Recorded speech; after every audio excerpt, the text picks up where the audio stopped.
Bom, pessoal, Eduardo Andrade falando, cirurgião plástico, e a gente resolveu fazer uma série de filmagens um pouco diferenciada. Falar sobre a relação da cirurgia plástica com as outras áreas, né? E fazer uma conexão entre esses dois assuntos. E para isso a gente chamou a Beatriz, que é a nossa, vamos dizer assim, nossa primeira convidada, que é psicóloga. Então eu vou pedir para você... fala pessoal, se identificar, o seu trabalho, especificamente o que você faz, e aí a gente começa a conversar uns papos relacionados à cirurgia plástica e à psicologia. Combinado. Primeiro eu queria agradecer essa oportunidade de estar aqui. Acho que é sempre legal a gente aproveitar oportunidades assim. E principalmente falando nesse cenário de saúde mental, de saúde. Eu brinco, né, que hoje em rede social a gente tem tanto conteúdo, tanta coisa, às vezes tanta abobrinha, né, que a gente, enquanto profissional da saúde, acho super importante a gente conseguir ter esses espaços também. Então, agradeço demais a oportunidade. Que bom. Mas fala sobre a sua profissão, quanto tempo você é formada, mais ou menos, só pra gente situar. Sou psicóloga clínica há 6 anos. Atuando em psicoterapia individual. Hoje atendo 100% na modalidade online. Então, me formei lá em 2020, na pandemia, né? E acabei me adaptando, precisei adaptar esse formato online e deu super certo. Sou especialista em terapia comportamental. Ótimo. E finalizei agora minha segunda pós-graduação, que é em psicologia baseada em evidências. Certo. Atendo majoritariamente mulheres. Acredito que por ser um público que acaba chegando mais para psicoterapia, no teu cenário, imagino também, né? Sim. Que seja um público que chega mais. Então, atendo muitas mulheres e tenho me interessado muito, assim, tô nutrindo bastante interesse já há alguns anos na demanda de ansiedade, né? De sintomas ansiosos. Então, por ser uma demanda aí também bastante em alta. Com certeza absoluta vai ser muito produtivo pra gente, né? Com certeza, eu já vou começar o assunto falando sobre ansiedade, né? Boa. Ansiedade, você sabe, ela vem do latim, quer dizer enforcar, né? Apertar. As pessoas se sentem enforcadas, apertadas para fazer tudo hoje em dia, né? E com essas redes sociais e tudo mais, eu queria te perguntar o que você acha da ansiedade hoje em dia relacionado às redes sociais, as pessoas estão mais ansiosas ou não? Você percebe isso na sua prática clínica? Porque eu, como cirurgião plástico, vejo isso com muita clareza. A gente percebe que as pessoas, de uma maneira geral, estão cada vez mais ansiosas. Na espera do resultado, do que vai ser, ou de fazer o procedimento. Então, eu queria que você falasse dentro do seu entendimento, da sua profissão, como está a ansiedade hoje em dia? Ela aumentou? Ela vem aumentando cada dia? Como é que é isso para você dentro da sua prática clínica? Então, Eduardo, os dados ali a respeito da ansiedade, eles assustam um pouco mesmo. Quando a gente pega em prevalências, assim, de fato, é uma prevalência muito alta. Quando a gente pensa no contexto nacional, Brasil mesmo, a gente pode considerar o Brasil um dos países mais ansiosos, se a gente puder dizer assim, né? E com o mesmo para sintomas depressivos também. Sim. Então, é de fato uma grande preocupação. E eu acredito, sim, que essa questão, né, do avanço tecnológico, esse excesso de estímulos, o fato da gente estar a todo momento conectado, né? Acho que é um momento que a gente não desconecta mais. Tanto que estão se falando em desconexão como o novo luxo, né? O pessoal indo para lugares para ficar realmente desconectados, porque aparentemente tem sido o novo luxo. Então, acho que uma grande diferença, assim, se a gente puder entender dos últimos anos, para considerar um contexto de maior ansiedade, de um crescimento, né, de transtornos relacionados, com certeza a gente precisa entender o impacto disso, assim. Acredito que tem uma grande relação mesmo. Na verdade, a pandemia, né, foi um grande divisor de águas, né? Porque as pessoas tiveram que ficar confinadas, né, dentro da própria micro-sociedade, que eles tinham trabalho e voltava mais tarde, todo mundo teve que conviver isso junto. E aí tem até alguns dados da Organização Mundial de Saúde que aumentou em 25% a ansiedade mundial, não foi só no Brasil. Sim. Né? E isso foi uma coisa que aumentou e continua aumentando, acho que por conta dos próprios estímulos que as pessoas, e uma cobrança. Seria isso? Sim. Com certeza. É uma coisa que a gente... Antes, é lógico, assim, é muito natural do ser humano a gente construir referenciais, né? Depois a gente até pode conversar um pouco sobre essa questão de comparação, e enfim. Mas... Sobre as redes sociais. Assim, é natural isso, mas a gente tá diante de um excesso. É uma coisa que a gente acorda hoje já com muitos estímulos ali e com muita comparação, observando muito de perto a vida das pessoas, né? Ou que as pessoas escolhem mostrar ali em rede social. Então, isso é uma coisa que, com certeza, deixa a gente muito mais ativado, né? E o que você trabalha dentro da sua profissão exatamente para controlar essa ansiedade? Você falou que você está se especializando mais na ansiedade especificamente, né? Sim. As pessoas te procuram por isso e aí você faz a terapia em cima desses sintomas? Como é que funciona? Isso. Nem sempre esse sintoma chega muito claro. Nem né? isolado, né? E não de forma isolada. Então, as pessoas normalmente percebem um prejuízo. Normalmente, isso vem de um prejuízo funcional, né? Então, a pessoa tá notando que tem algo ali no relacionamento, no trabalho, com a família, que não tá bom, não tá legal. Até na relação consigo mesma, a pessoa não tá se sentindo bem. E aí, claro que hoje, acho que tem também o lado bom, assim, né? Da tecnologia, dos acessos, que as pessoas até estão mais conscientes, né? Existe essa conscientização maior a respeito de quadros de saúde mental. Então, algumas pessoas chegam com um nível de consciência maior, né? Então, estou me sentindo excessivamente ansiosa.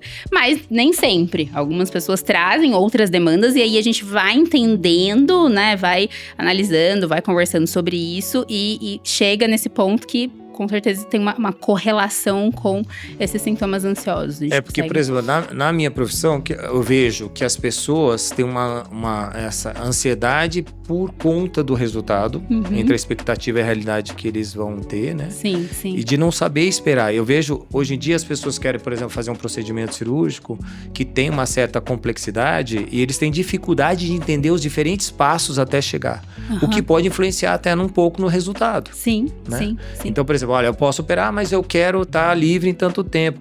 Então, às vezes a pessoa não está nem esperando o resultado definitivo, né? Principalmente de cicatrização e tudo que leva muito tempo, e já quer ter esse resultado em mão. Então, às vezes ela não conseguiu enxergar esse resultado e aumenta mais ainda essa ansiedade. Né? É a questão do imediatismo mesmo. Sim. E acho que isso é muito desse fator também, né? Da rapidez das coisas. Então, hoje, imagina, a gente não espera 2 segundos. Se a internet tá travando ali 2 segundos, eu demoro, né, um tempinho ali pra receber um resultado, já começa. Nossa, não, preciso, né, faz movimentos ali. Então, a gente, acho que tá muito forte essa inquietação mesmo. E outra, e às vezes o que acontece? A paciente tá tão acostumada a resolver as coisas, porque essa rapidez traz também uma resolução mais rápida. Sim. Então, por exemplo, alguém me ligou, eu já vou lá, já respondo, alguém mandou uma mensagem, Mas, por exemplo, quando você trata do corpo humano, de uma maneira geral, que você fez uma cirurgia, tem inchaço, tem recuperação, tem dor, tem um inchaço que vai aparecer depois. E a pessoa quer acelerar um processo biológico, né? E às vezes o estresse que ela causa nela mesma aumenta a cortisol e a pessoa vai ficando mais inchada por mais tempo. Sim. Então, essa conscientização que eu acho importante, né, dentro da sua parte, das pessoas estarem melhor equilibradas para entender os diferentes passos que você tem para ter um resultado. Porque fazendo isso também, ela vai identificar esse resultado de uma maneira diferente. Sem dúvida. Né? Sem então, dúvida. Acho que essa ligação entre a parte mental sua e a parte física, cirúrgica, tem que ser alinhado. E a gente, como cirurgião plástico, a gente tenta passar todo tipo de informação. Mas, logicamente, o ser humano ele é feito de vários fragmentos. Então, a parte mental tem que ser muito boa. A pessoa tem que estar com uma certa tranquilidade e saber esperar isso para chegar a um resultado adequado para que ela se sinta bem e valorizada por conta de saber esperar tudo isso aí. Sem dúvida, sem dúvida. E você sabe que isso acontece em processo terapêutico também. Sim, as pessoas querem até o imediatismo disso, né? Então, tô com uma queixa aqui, me ajuda a resolver e eu preciso resolver isso o mais rápido possível. É lógico, a gente quer, né, se aliviar de um sofrimento e é até compreensível em certa parte que a gente queira que esse processo aconteça o quanto antes. Mas a gente precisa respeitar esse processo, não tem como mesmo. Agora, a gente falou sobre as redes sociais, né? Na tua opinião, o que não há como lutar e nem a necessidade de lutar contra o que está acontecendo com as redes sociais, né? A gente tem que talvez se adaptar, né? E logicamente a ansiedade e redes sociais estão fortemente ligadas, né? Qual que é o papel da rede social de uma maneira geral dentro do psicológico das pessoas hoje em dia, da sua parte? Porque aí eu vou te dar uma opinião também sobre isso, refletindo na parte da plástica. O que você acha das redes sociais de uma maneira? Elas foram uma mudança de paradigma, as pessoas não têm mais, elas são mais reféns hoje em dia. Como funciona isso dentro da tua prática clínica que você recebe os pacientes? Então, Eduardo, é aquela questão, né? A gente fica meio nessa corda bamba de realmente eu vou problematizar, né? A internet, a rede social, o uso do smartphone, ou eu vou problematizar como as pessoas realmente fazem uso disso, né? Porque se a gente for pensar, existe esse argumento. Mas a televisão já mostrava, né? Então, padrões de beleza, né? Já criava esse referencial. Então, por que hoje em rede social isso é um problema? E acho que o grande ponto tá realmente na intensidade disso, no excesso do estímulo. Então, a televisão, você não dava com a televisão, né? Você tinha um momento ali em que você sentava, assistia a novela, que de fato, né, colocava ali, sempre colocou padrões e afins, mas era um momento que ele ficava mais concentrado, né? Então, isso por si só criava um certo resguardo, digamos. Sim. Agora, o problema disso, da gente estar com a rede social ali muito presente, é que é algo a todo momento. Então, começa... Claro que ainda a gente precisa...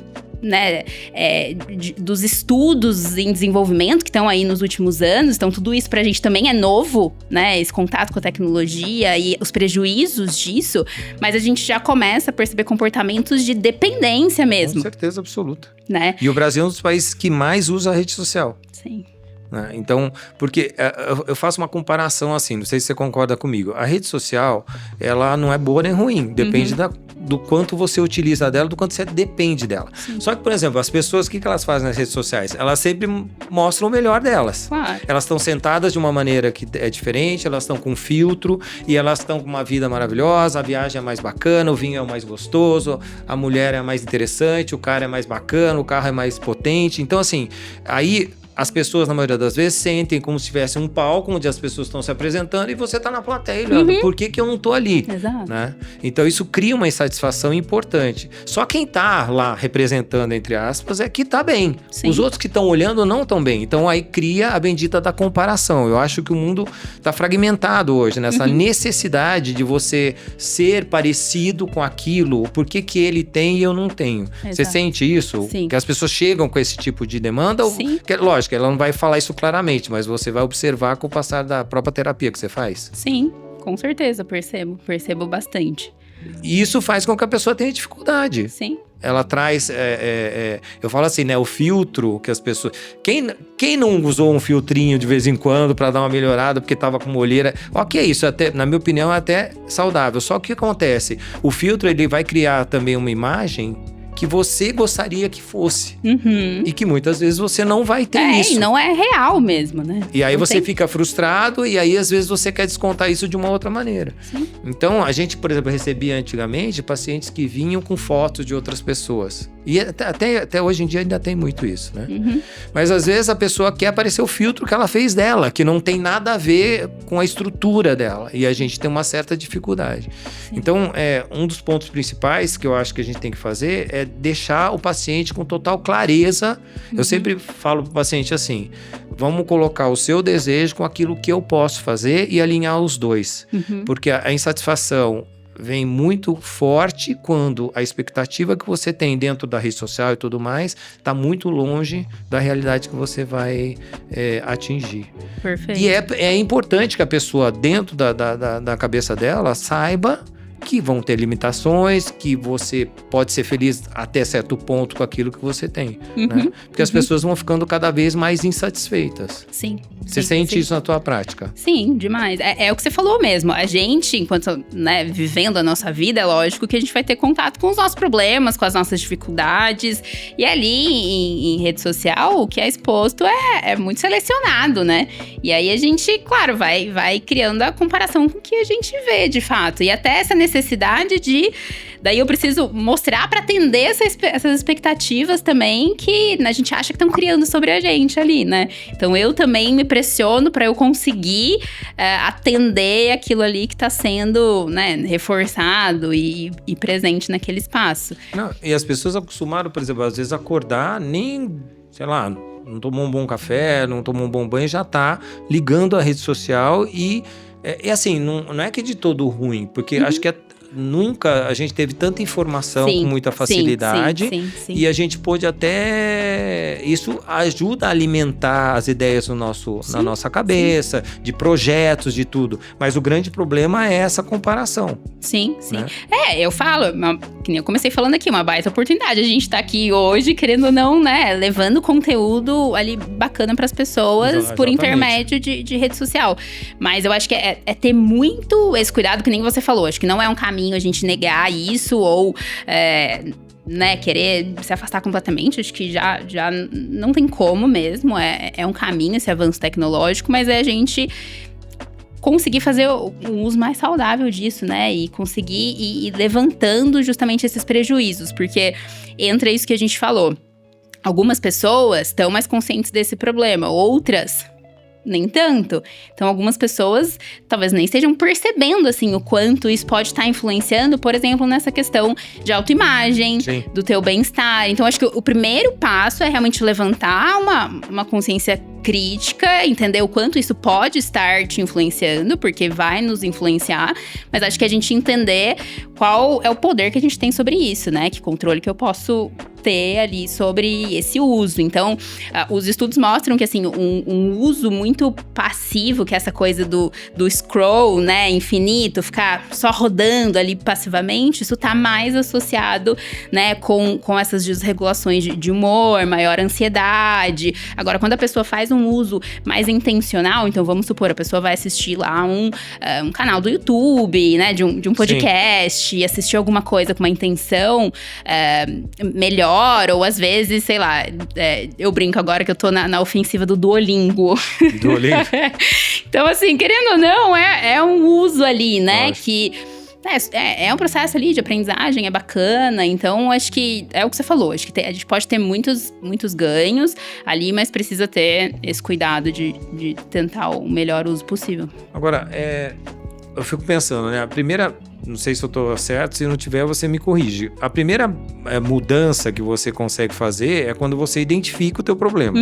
Então, acho que dentro da psicologia é você identificar o que o paciente talvez esteja como foco e falar para ele isso, para que ele possa ter a conscientização. Então, o primeiro passo para a mudança é a conscientização. Do problema, entre aspas. E o grande problema, são vários, às vezes, problemas pequenos ou um problema central e assim vai. Aí você trabalha em cima daquilo. Né? Porque as pessoas hoje em dia, elas não têm tempo nem de pensar sobre elas, né? Você vê que elas não sentam 5 minutos para pensar sobre elas, saber como é que elas estão agindo, vão no fluxo. Né? E aí vai trazendo esse tipo de satisfação. E aí, fazendo um gancho em relação a isso que a gente estava conversando, o que você acha que a maior dificuldade das pessoas hoje se sentirem bem, felizes? Eu falo que a vida é um vai e vem, então não existe uma coisa plana. E acho que a graça da vida está exatamente nisso, né? Nessa onda sinuosa que a gente tem. Mas as pessoas hoje em dia se sentem muito pouco felizes, na minha opinião, eu acho. E eu, como cirurgião plástico, eu recebo pacientes querendo mudar a forma, né? Que eu sempre falo, não adianta, o bisturi ele muda uma forma, né? Mas o resultado final está na cabeça da pessoa. Na mente, né? Então, às vezes, você consegue mudanças através do bisturi na mente da pessoa. E isso é muito interessante. Né? Então, por coisas simples, qualidade de vida, etc. Mas a gente também tem pacientes que você pode fazer o seu melhor, ela até entender, mas se a mente dela não entende, o resultado nunca vai ser bom. Né? Você sente isso? A minha pergunta é assim, o que está faltando, entre aspas, para as pessoas se sentirem mais felizes, mais completas? Não precisa ser completa total, porque nunca a gente vai ser, a gente vai estar sempre em busca de alguma coisa. Dentro da sua prática clínica, o que você percebe? É essa insatisfação eterna, essa competição, você acabar se achando que você é menos porque os outros se mostram mais?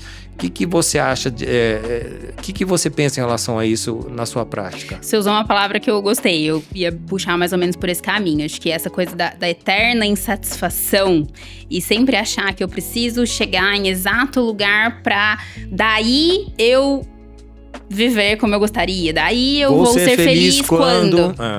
Exatamente. E aí você não é feliz nunca, porque se você é feliz quando, a hora que chegou quando não tá nem muito engraçado mais, né? Exato. Eu falo, a gente não pode colocar a felicidade nessa condicional, né? Não que a gente precise, isso não significa que eu preciso, nossa, pular de felicidade com a minha realidade hoje, porque talvez não esteja bom mesmo, né? Acho que, claro que é um movimento a gente querer melhorar, querer se desenvolver, mas acho que é ver sentido ao longo desse processo e talvez entender que esse lugar de, nossa, chegar lá nunca chega. E é muito o que a gente vê, né, Eduardo? Assim, ao longo da vida das pessoas que até vão conquistando coisas e sonhos e aí parece que nada, né? Nada realmente contempla no 100%, porque é o que você falou, esse 100%…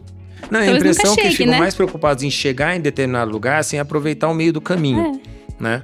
E quando chega e fica batendo foto, não aproveita a paisagem, não faz nada, porque talvez você esteja preocupado em mostrar para o outro que você gostaria que tivesse acontecendo. Eu diria isso como um dos pontos, até conectado com o que a gente estava falando, que é essa dificuldade das pessoas viverem o presente. Acho que as pessoas estão com muita dificuldade de viver, assim, né? O momento agora das coisas. Então, é sempre isso. Tem até muita conexão com a própria ansiedade, né? Sim. Que a gente viver sempre nesse futuro e no e então não conseguir estar presente até nesse lugar das próprias conquistas, né? Então eu batalho tanto por uma coisa e eu consigo isso, daí eu tenho um fôlego e um momento, né, de contemplação e puf, acabou. Então acho que é aprender mesmo a entender o desenrolar de tudo isso e sentindo essas pequenas doses de satisfação. Eu trabalho muito com a beleza, né? Uhum. Beleza, pra mim, tá no meu dia a dia, vamos dizer assim. De uma maneira, vamos falar assim, anatomicamente, a gente tem parâmetros do que seria uma beleza. Eu vou te fazer uma pergunta assim, bem pessoal. Aí eu vou entrar num gancho mais dessa parte psicológica. Tá. O que é beleza pra você? O que você considera como beleza? O que seria beleza? Tá. Eu vou associar essa questão da beleza com um lugar de autoestima. Vamos tentar pensar uma questão assim. A pessoa que se sente bonita, de fato, muito provavelmente ela tá com os pilares, algum dos pilares da autoestima bem trabalhados. Vai entrar num assunto também que eu ia falar com você.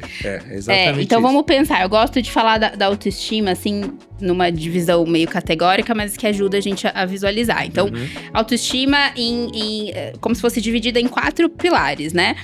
O autoconceito, o autorreforço, a autoimagem. Sim. Que daí a gente pode falar mais propriamente da estética em si, né? E autoeficácia. Então, assim, o que seria o autoconceito? O que eu penso sobre mim. Sim. Que aí é o que a gente fala mais do cognitivo, do pensamento mesmo. O que eu penso sobre mim, né? Realmente, se eu tiver que me descrever, quando eu paro pra pensar, entre aquilo que você falou, a gente não para muitas vezes pra pensar nisso, mas é realmente como eu me sinto, como eu me vejo nesse lugar mais interno, né? O autorreforço é o quanto eu consigo me valorizar independente da validação externa. Certo, independente das outras pessoas, de uma maneira geral. Exato. Então, o quanto eu consigo me reforçar, né? Me ver como uma pessoa ali realmente de valor, enfim, independente ali dessa validação externa. E a autoimagem, a gente pensar no terceiro pilar da autoimagem, que daí a gente tá falando mesmo desse lado mais estético, da beleza, que não dá pra negar que é um aspecto extremamente importante. É extremamente importante, lógico, né? Você olhar no espelho, você vestir uma roupa, você se arrumar e você se sentir bem, porque isso vai influenciar no teu comportamento. Então, entra naquilo, se eu tô me sentindo bem e eu venho aqui, por exemplo, né? Se eu ficar a todo momento sob controle de, não tá bem comigo, e nossa, minha imagem não vai ficar boa, e não sei o quê. Isso vai alterar, lógico, né? Vai influenciar a minha confiança, o quanto, né, eu tô aqui trazendo esses temas, enfim. E é engraçado porque existe uma cobrança em todos os sentidos, né? Sim. Então, às vezes a pessoa, por exemplo, se ela tá mais bem vestida, se ela tá melhor, ela tem uma cobrança, ou porque ela se cobra demais, ou porque ela se cobra de menos. Sim. Então, sempre tem um certo julgamento, as pessoas se julgam muito hoje. imagem, né? Sim. E a imagem, não dá pra gente ser, entre aspas, ser hipócrita e falar que a imagem não é importante. A imagem que você passa pro mundo é importante. Cada um tem seu estilo, mas é importante. Porque a imagem é o que você vai olhar primeiramente para depois conhecer a pessoa mais profundamente. Seria isso também? Sim, sem dúvida.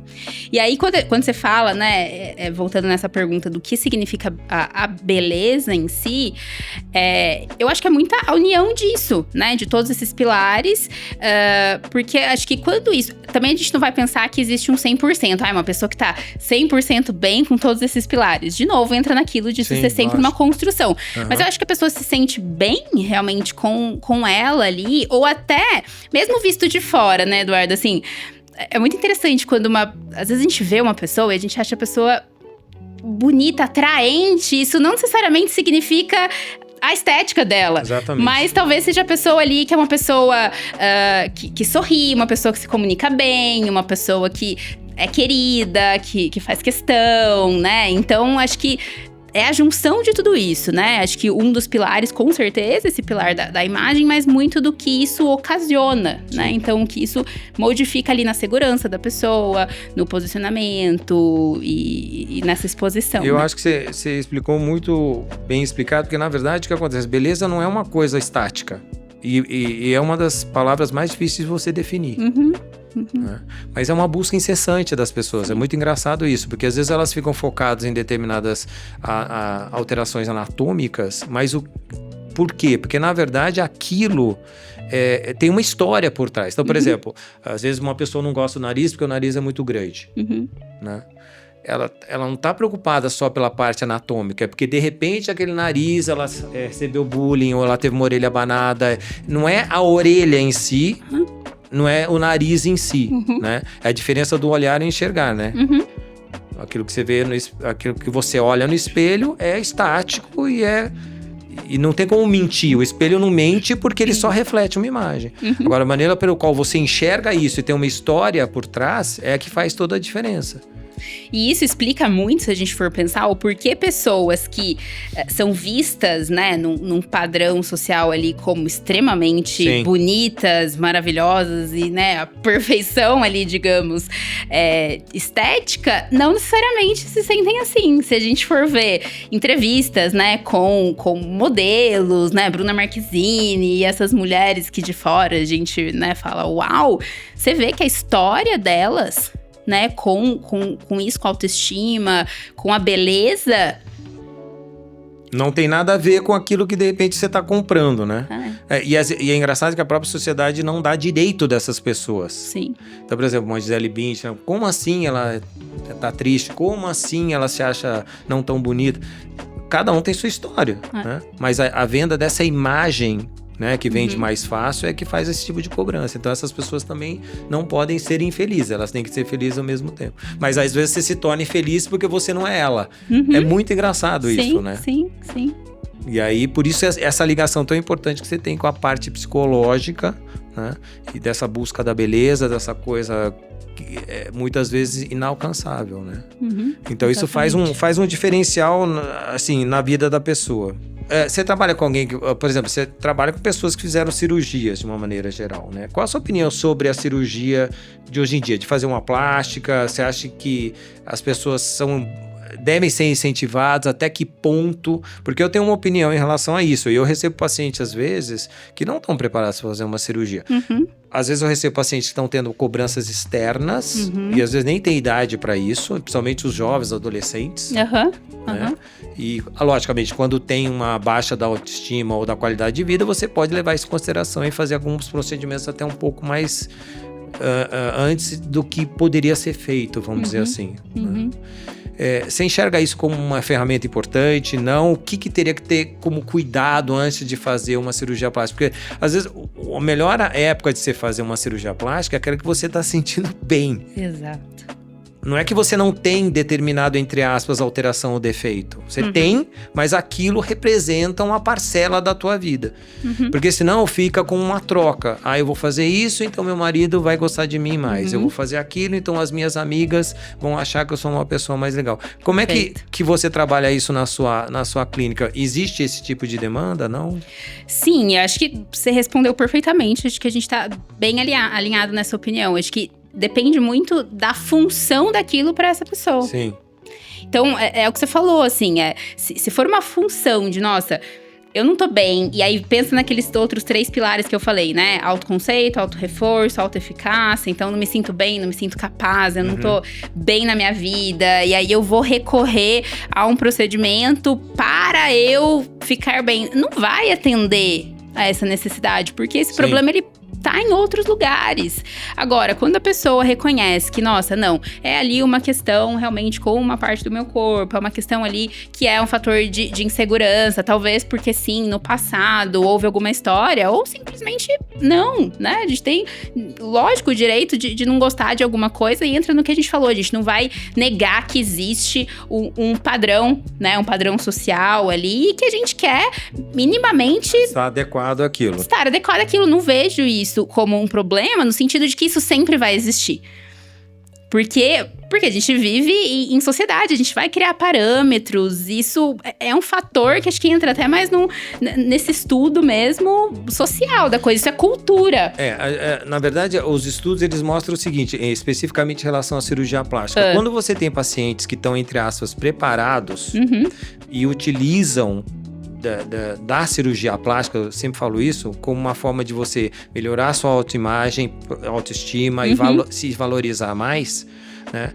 Dá certo, com certeza absoluta. Porém, quando você não identifica algum tipo de transtorno, seja de ansiedade, depressão ou dismorfia, né? Que você vê o teu corpo de uma maneira no espelho, olha de uma maneira e enxerga de outra, né? Nada do que vai ser feito na cirurgia plástica vai satisfazer esse paciente. Né? E pelo contrário, ele tem uma melhora inicial e depois ele tem uma cobrança maior. Então, por isso que eu acho que tem que ter uma conscientização, né? Do médico avaliar o paciente como um todo, tentar identificar padrões que não são adequados e saber se realmente vale a pena fazer a cirurgia plástica da pessoa. Porque senão aquilo que seria um trampolim se torna uma coisa ruim para ela, porque ela não conseguiu atingir um objetivo que estava muito antes de fazer uma cirurgia plástica. Perfeito. Você sente isso também? Totalmente. E acho que é muito legal, assim, e a importância do teu olhar para isso, porque muitas vezes isso vai vir do próprio profissional também ter esse cuidado, ter esse olhar, enxergar esse todo. Até muito legal isso que a gente tá tendo aqui, essa troca e realmente esse alinhamento, assim, porque talvez as pessoas não consigam chegar, né, nesse nível de consciência ali sozinhas. Então, muitas vezes precisam de uma ajuda profissional, porque, enfim, nós estamos mais, né, capacitados para ter esse olhar e para ter esses cuidados. Eu tento, na verdade, eu tô querendo cada vez mais entender, porque assim, eu tenho 30 anos de profissão, né, como cirurgião plástico. Quase 30, 29 anos.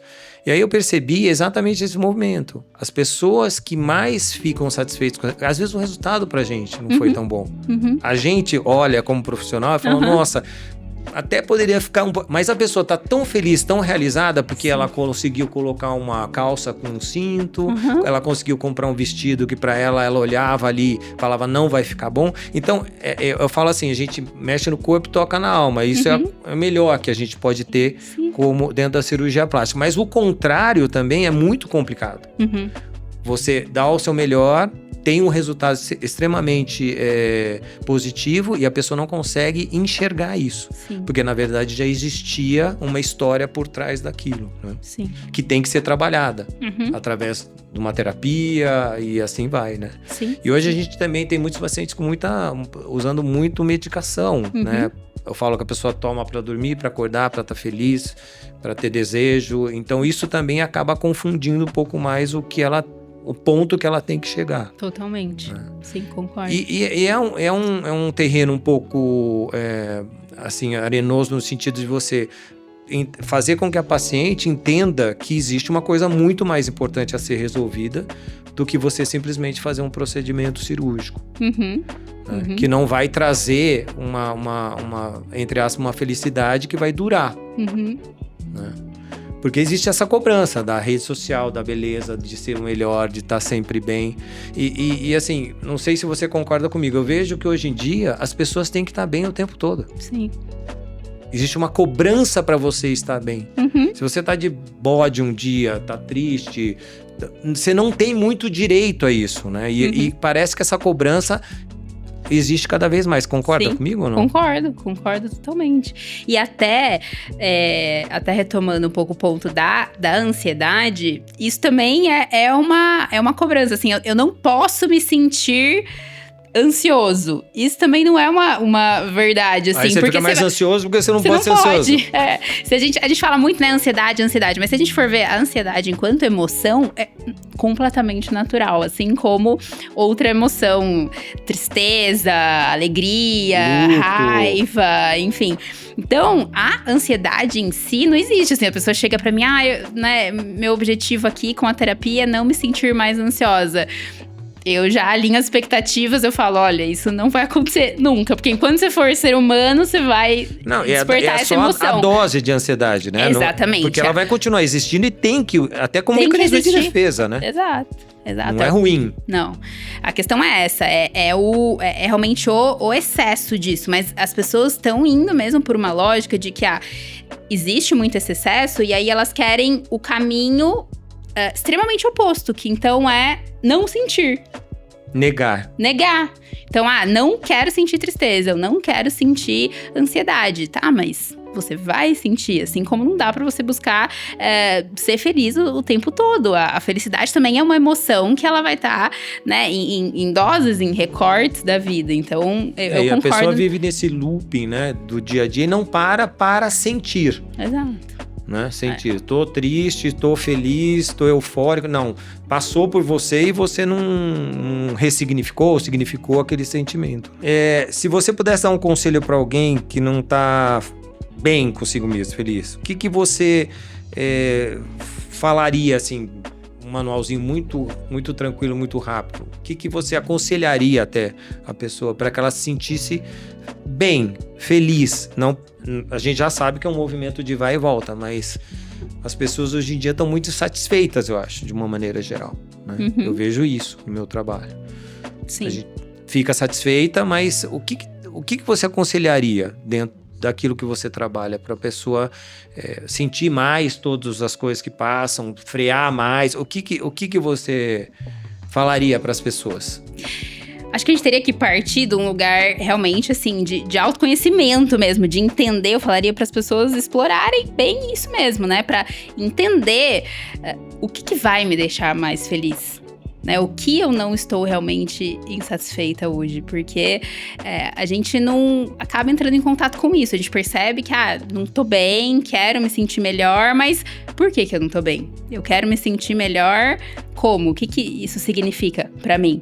Né? Então, acho que é um lugar muito de autoconhecimento, de você se conhecer e conseguir encontrar essas respostas. Então, vai mais ou menos naquela, se você não sabe para onde você está indo, qualquer estrada vale, né? Sim. E aí você vai para qualquer estrada, isso é muito louco. Então, sim. Na verdade, você tem que saber para onde você está indo, Então, a palavra seria um autoconhecimento. Sim. E olhar muito, Eduardo, acho que alguns elementos importantes, assim, quando a gente pensa no bem-estar geral, algumas dicas, né, da pessoa explorar esse autoconhecimento ali, que, claro, pode ser feito através de um processo terapêutico, mas não necessariamente. Há, né, muitas possibilidades da gente explorar esse autoconhecimento também de outras formas, mas eu diria para realmente perceber esse diálogo interno. Então, assim, o que você pensa sobre si mesma? Como é que você tá se comunicando com você internamente? Como é que tá a qualidade dos teus pensamentos, daquilo que passa realmente na tua cabeça, quando a gente pensa nessa perspectiva mais interna, assim. Então, nomear melhor as emoções, você conseguir olhar um pouco mais pra dentro. E você acha que esse autoconhecimento, a pessoa não se autoconhece ou não quer se autoconhecer por medo do que ela encontraria, ou porque ela tá nessa rotina e nem para pensar sobre isso? Uhum. Eu diria mais esse segundo ponto mesmo. Eu acho que, claro, para algumas pessoas isso amedronta, né? Olhar para si, acho que sim. Mas, num geral, acho que as pessoas realmente não param. Acho que é a questão, de novo, do automatismo. Da ansiedade, de estar sempre correndo atrás de alguma coisa. Exatamente. Eu falo que hoje em dia as pessoas estão querendo aquele burrinho que tem aquela cenourinha na frente, ela vai correndo atrás da cenoura que tá bem na frente dela e você nunca vai alcançar. Sim. Então talvez parar, talvez a palavra seria sente, vê o que tá acontecendo. Olha, né? Para um pouco, olha, percebe esse lugar mais interno. Olhar pro externo também é importante, né? Então, olhe para as tuas relações. Sim. Relações são muito determinantes quando a gente pensa em bem-estar, em qualidade de vida. E olhe pra tua vida nesse lugar. Se existe uma insatisfação muito presente, olhe pra tua vida, assim, realmente o que você espera dela. Muito provavelmente os teus valores estão desalinhados. Sim. Então, assim, o que você tá fazendo, as tuas ações, estão desalinhadas com aquilo que você considera valoroso pra uma vida de qualidade. Até o propósito das pessoas. A impressão que dá é que as pessoas estão sem muito propósito, né? Elas querem chegar lá, mas não tem um propósito de estar lá, né? Porque cada um tem o seu lugar, cada um tem aquilo que traz a felicidade ou a satisfação é muito diferente. A minha, da sua, depende das relações internas, externas, com a comunidade. Então, me fala como a gente encontra você, do seu projeto, como é que a gente pode fazer para acessar essa parte que é tão importante dentro da psicologia. Ótimo. Podem me procurar ali no Instagram. Então, meu Instagram é PSI, Beatriz Barbugli. Então, ali eu realmente trago bastante conteúdos de ansiedade, de psicologia. Ótimo. Eu tenho outro projeto em paralelo com a minha sócia, que a gente dá mentoria de carreiras para psicólogas. Também é importante. Então, daí é no voa.psi. Então, @.psi, voa.psi. E eu tenho também um podcast, que daí é um podcast só de áudio mesmo, né? Não tem a parte visual, mas chama Ansiedade no Lugar, né? Então, quem tiver interesse aí na temática da ansiedade, também pode procurar no Spotify, Ansiedade no Lugar. Bom, eu queria te agradecer então e dizer que foi muito gostoso o bate-papo. Eu ficaria horas aqui conversando sobre isso, porque é um assunto muito interessante e a gente também não para conversar. É verdade. Então, por isso que acho que vai ser interessante a gente poder conversar com todos os profissionais. Sim. E foi um prazer, eu queria te agradecer. Eu que agradeço demais, uma super oportunidade. Também foi um papo aqui muito legal. A gente acaba aprendendo muito, né? Acaba sendo reforçador pra gente também. E parabéns pelo projeto, desejo muito sucesso. Obrigado.